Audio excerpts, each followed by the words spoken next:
tremendous energy of launch, this workhorse on orbit, and this thing of beauty on its return. It's the only one of its kind. It's never been done before. It is the most capable flying vehicle ever built, but it is also the most complicated. Every flight that the Space Shuttle has ever made has been a test flight. The dreaming was out of proportion, but when you look back, 135 flights, an incredible accomplishment.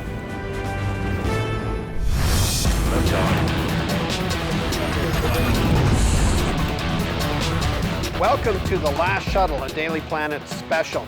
I'm Jay Ingram here at the Kennedy Space Center in Florida. You know, 135 flights over 30 years. The Space Shuttle has truly symbolized space travel, both its spectacular successes and its tragic failures. But now, after all that time and all those flights, it's come down to one final countdown. T-minus 10, 9, 8, 7, 6, 5. All three engines up and burning. 2, 1, 0, and liftoff. The final liftoff of Atlantis on the shoulders of the Space Shuttle. America will continue the dream. 4.5 million pounds of hardware and humans taking aim on the International Space Station. Atlantis, go at throttle up, no action, DPDT. Standing by for solid rocket booster separation. For the last time, the Space Shuttle's main engines have fallen silent as the shuttle slips into the final chapter of a storied 30-year adventure. Wow, from the ground, it truly is awesome. But you know, only 356 people in the entire world know what it's like to be on the inside of the shuttle when it launches. Of those, 8 are Canadians, and this is their story. I flew on Challenger in '84 and then on Endeavour twice in '96 and 2000. Columbia on STS-90. I was on Discovery. What's Columbia? First flight STS-96 on board Discovery. January 22nd, 1992. June 20th, 1996. I flew on November 12th, 1995 with a window seat, in fact. They wake you up about 5 hours before your actual launch. When you come around the corner and drive out to the pad, suddenly it becomes a different feeling. The guy who's driving the van said, "Okay, I can't go any further, out you go." They're topping the tank off, so it's hissing at the top. It was creaking and groaning and fussing and fuming. The vehicle is moving back and forth like this. It really seemed like to be an animate creature and just as eager to get off the ground as we were. You're sitting on board the shuttle for a few hours before liftoff. You're strapped in, your oxygen's connected, your radio's connected. I wanted to absorb every second of it. I was so damn happy to be sitting on that vehicle after all of that training. My kids were there and my wife was there. I thought of my entire family. Many of them had driven from Quebec. I was sort of thinking, well, this is it. You know, this could be the last time I see my family. I think everyone really is thinking about safety and survival at that point. I had a nap. Figured I'll be busy later, so I had a little sleep. At T-minus 2 minutes, you close your visor, you reach down, you turn your oxygen on. As the time ticks down, your emotions start coming up. And then at T-minus 15 seconds, I had this huge reality check. In 15 seconds, I'm going to be sitting on top of a controlled explosion. I hope this is going to work out well. 6 seconds before liftoff, the main engines ignite. I remember it being one of the noisiest places I've ever been in. And when the solid light, no question, catches your attention. What it is mostly, though, is very much, if you pardon my French, a kick in the pants. There's a huge amount of vibration. Your shoulder is hitting the side of your harness 30 times in 10 seconds. The white rockets are made of solid fuel, and solid fuel burns not quite evenly, and then you are but we're well strapped in. Then there's this unseen magic hand that is now thrusting you towards the sky. You're going 100 miles an hour by the time you get off the tower. It's like driving in a pickup truck down a dirt road where you're bouncing around and everything is shaking. It's like a football player jumped on you and he's just shaking the dickens out of you. I found after about a minute, my face hurt.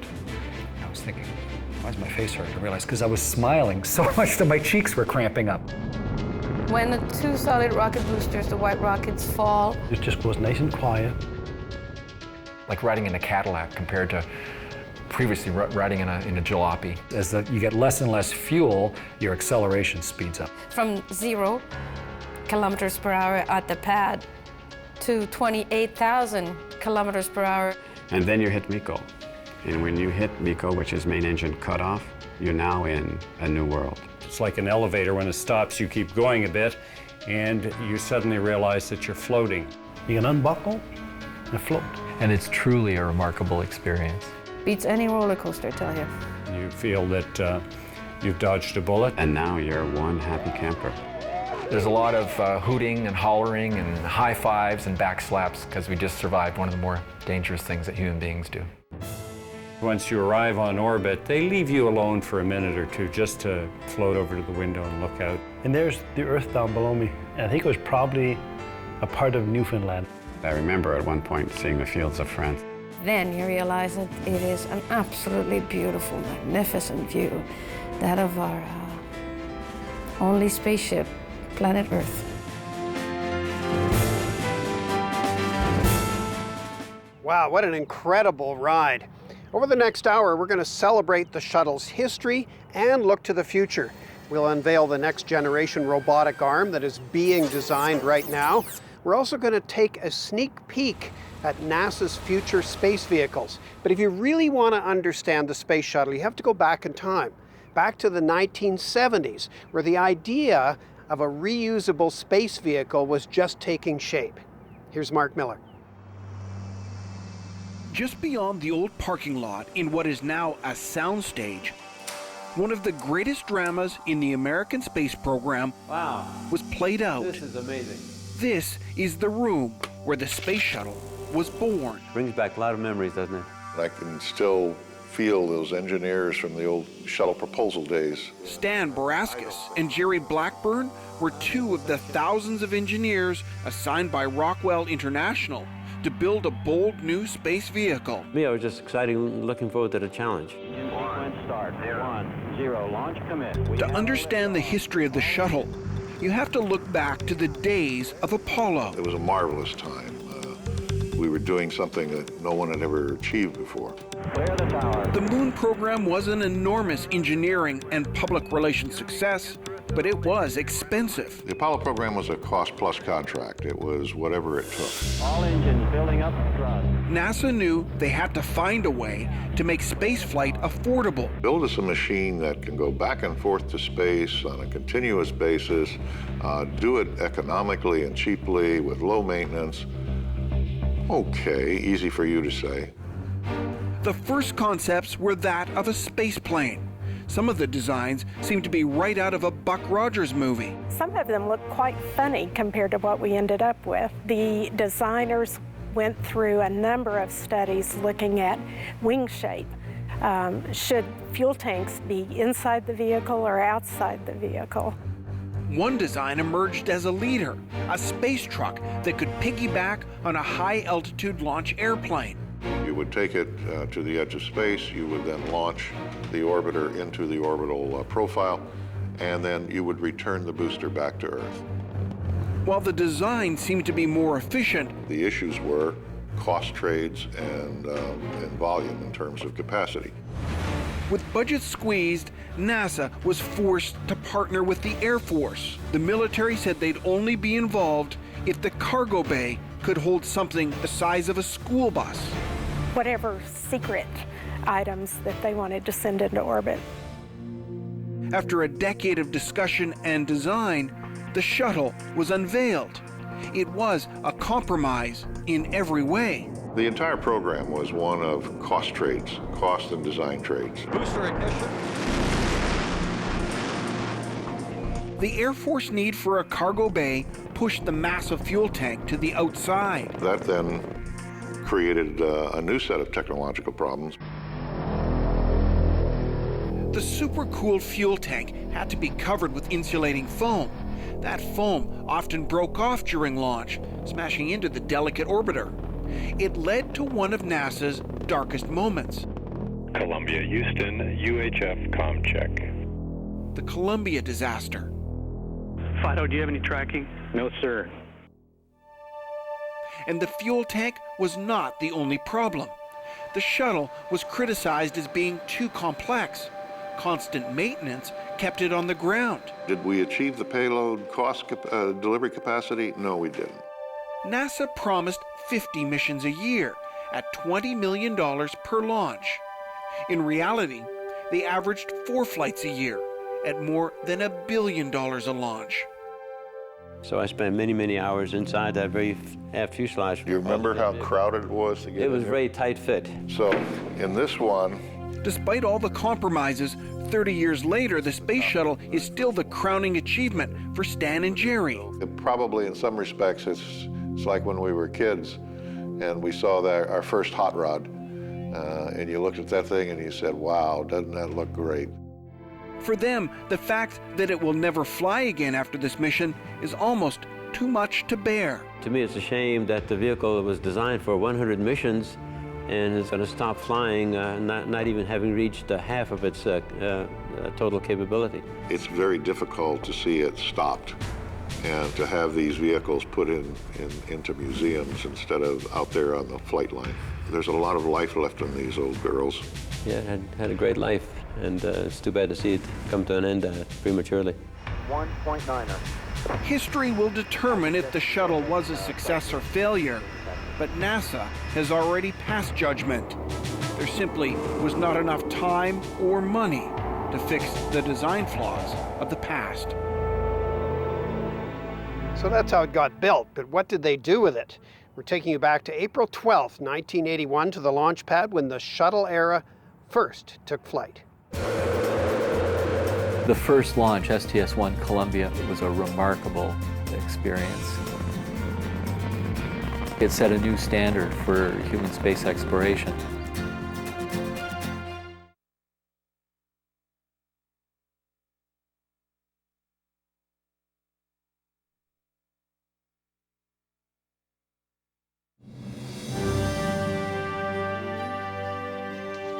You know, it's natural when you come to the end of an era to pass judgment on it. So, was the shuttle program a success or a failure? Were the scientific gains really worth $170 billion? Are any gains worth the loss of 14 lives? Shuttle program was truly a roller coaster ride. There were breathtaking highs and gut-wrenching lows. 1981. Hopes are high for the launch of Columbia, the first manned test flight of a space shuttle. This flight foreshadows glory, but also tragedy. And the shuttle has cleared the tower.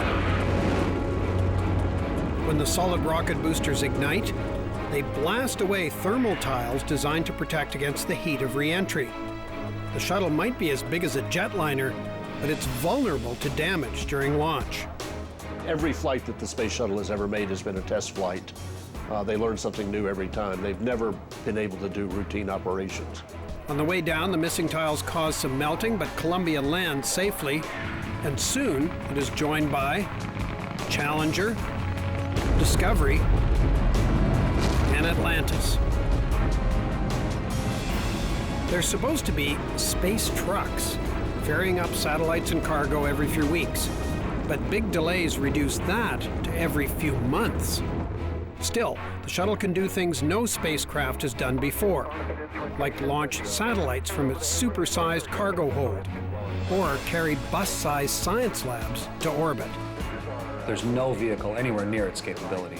The combination of being able to load many, many tons and voluminous equipment in the back and all those people in the front allowed us to do things you couldn't do any other way. And despite the delays, shuttle flights do become routine, tragically so. NASA leaders get used to taking risks.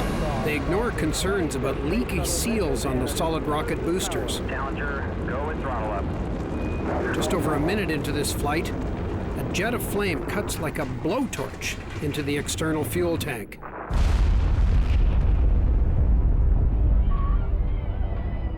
All 7 crew members are killed. The Challenger accident changed the shuttle program. NASA grounds the shuttle for 3 years to make improvements. There were changes to the engines, there were changes to the solid rocket boosters, there were changes to the landing. But at the end of the delay, we were flying a safer vehicle.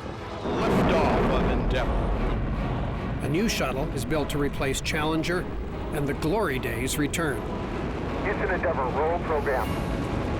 Discovery launches an instrument that changes our view of the cosmos. It's taught us the age of the universe. We understand the size of the universe. The Hubble telescope was a particularly stellar achievement because the crews have been back to it several times to upgrade it, to add more sensitive instruments, to repair broken gyroscopes and other elements that were not working right. It's during shuttle missions that astronauts perfect the art of spacewalking, working and thinking on the fly. Houston, I think we got a satellite. The shuttle astronauts push the limits to working in space as they bolt together the International Space Station. Jerry Houston, Jerry, it looks like you're standing on a mountaintop. Over the 30-year period that it's been flying, people have learned how to live and work in space. They know how to react to accidents, they know how to react to unusual situations. And liftoff of Space Shuttle Columbia. But all that built-up experience doesn't change the fact that the space shuttle is vulnerable to damage during launch. In 2003, Columbia lifts off. From the fuel tank, a suitcase-sized piece of insulating foam falls and punches a big hole in the wing. The 7 astronauts will work for the next 2 weeks on low-gravity experiments, unaware that they are doomed. That might be some plasma now. During re-entry, hot gases enter the hole and begin to destroy the wing.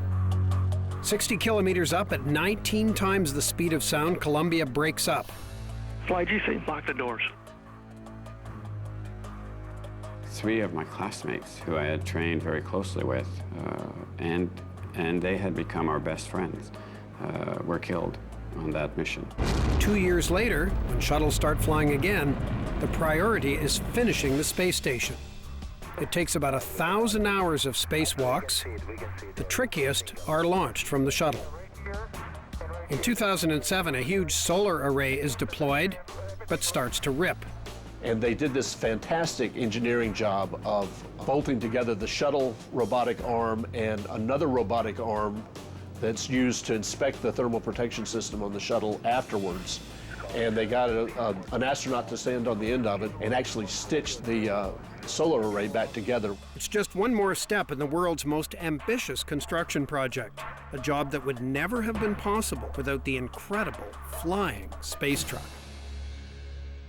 The shuttle really is the perfect construction vehicle. It carries tons of stuff, lots of people, and it has one incredible robotic arm.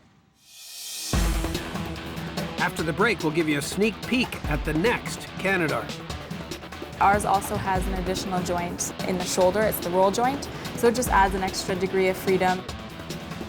But next on the Last Shuttle, it's dinner time in zero gravity. We had enough tortillas for a Spanish wedding, I think. They were just everywhere. Why do astronauts eat so many tortillas? We'll tell you after the break.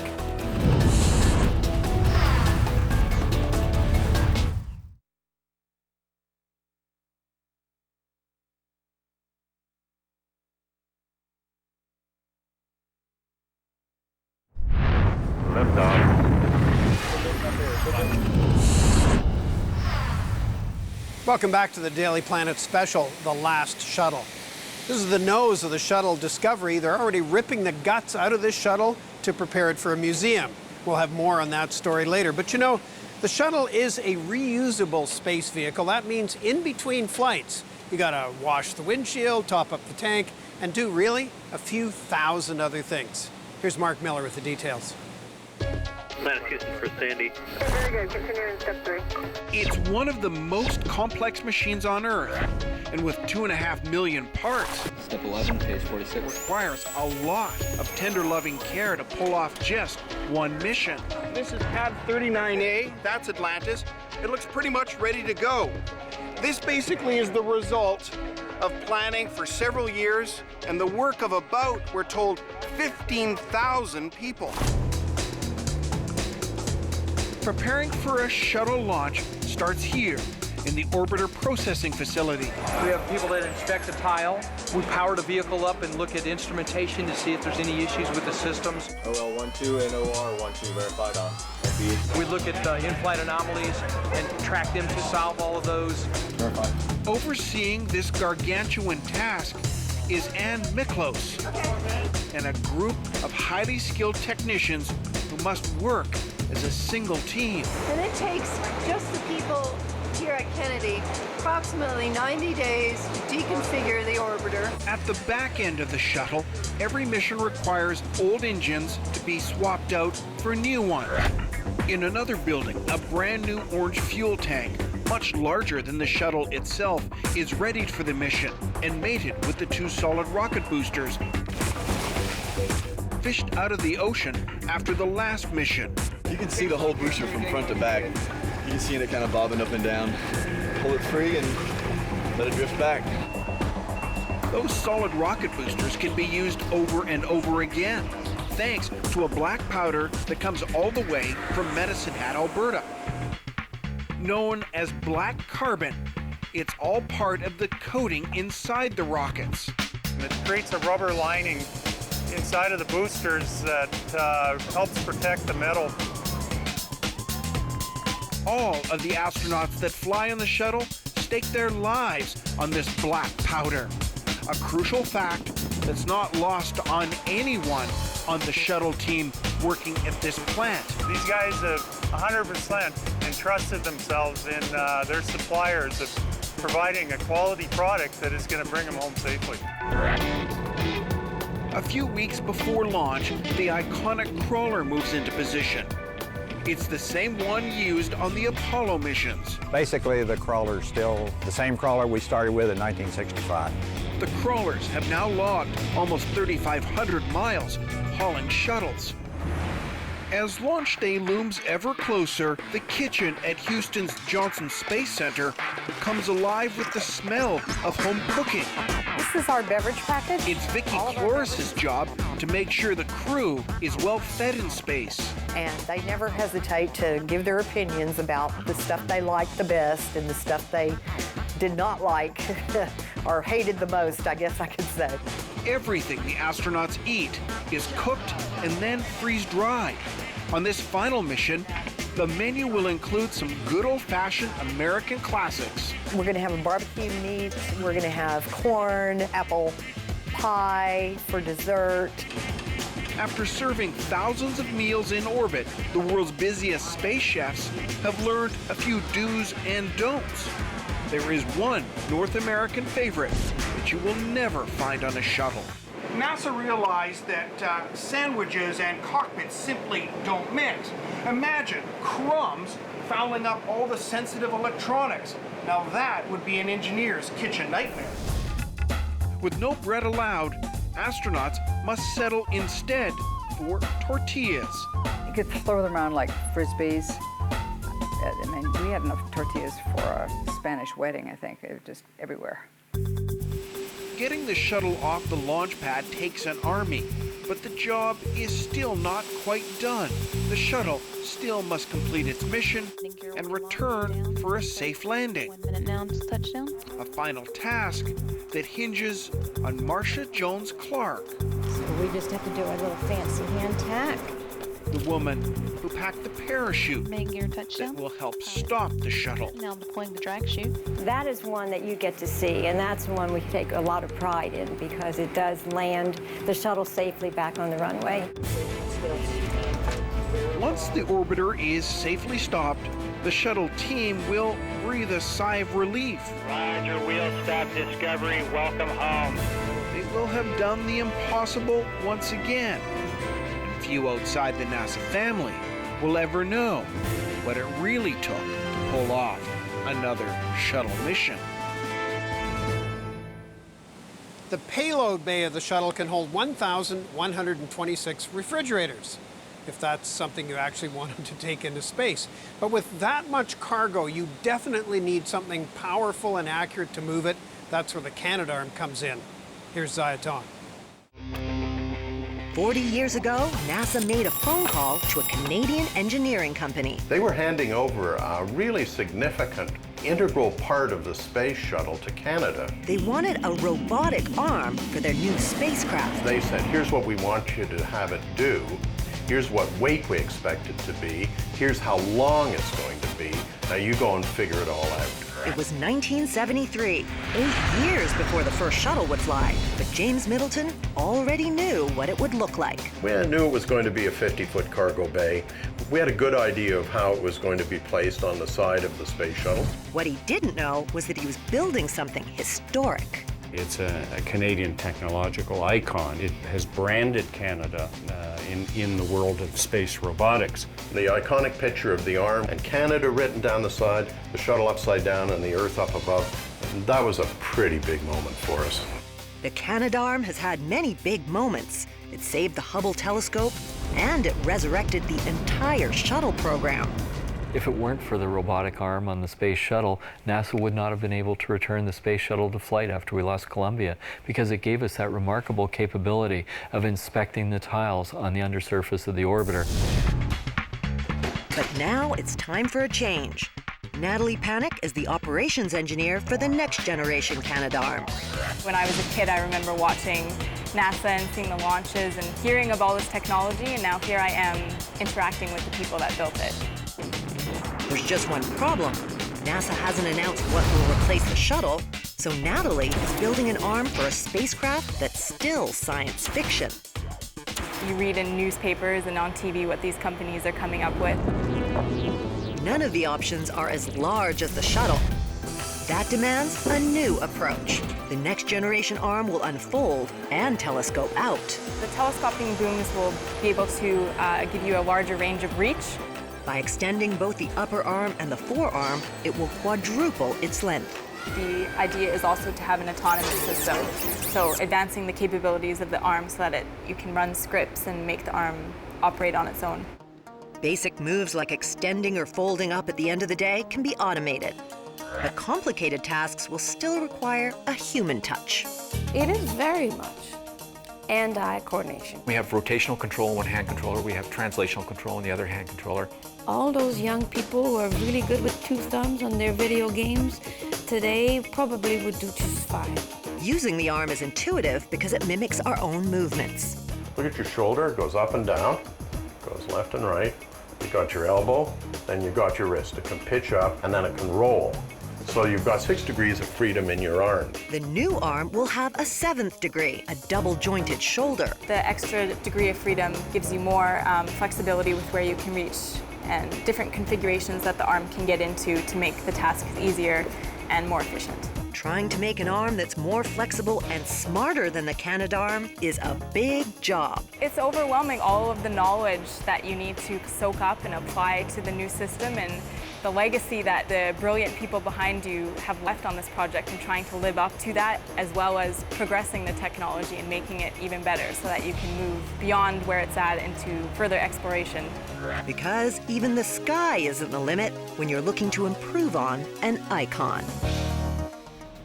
You're looking right into the teeth of the 3 main engines of the shuttle Discovery. In every shuttle, there are 2.5 million parts and 370 kilometers of wiring. That would stretch from the launch pad right to downtown Miami. After the break, we'll show you how to untangle and decommission a shuttle orbiter.